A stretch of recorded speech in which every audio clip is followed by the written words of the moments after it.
kalinga. Naina lobi boy. Mukili oyo tozali tambola na maneno.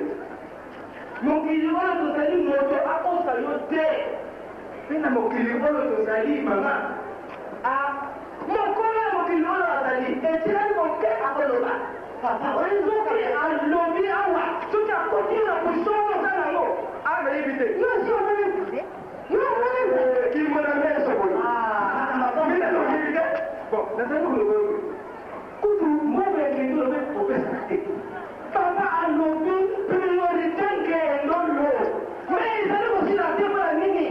Mbongo oyo kopesa na bozo kutoka ngendo lo. Yo okongela basanga. Osala soki nini? Ekalinga papa ekalinga. Oyo ezali na ngai eza molimo na ngaba. Nazoteya yo. Mokili oyo tozali nkolo na yango azali. Mpe etikali makambo mokolo moke. Tango moke akoloba. Na yesu oyo nga nazoteya yo. Tokenda na ndako azali. Soki oyoki te.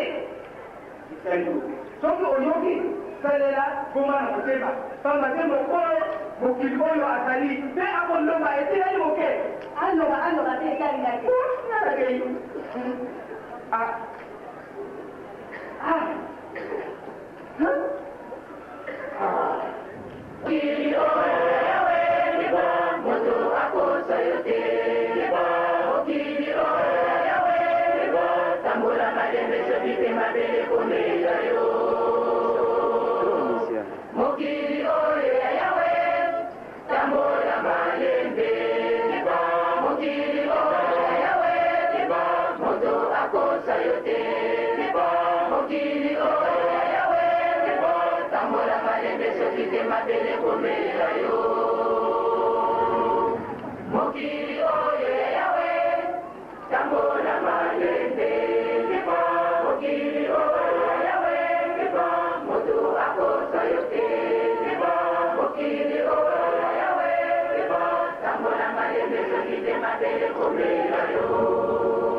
Hallelujah.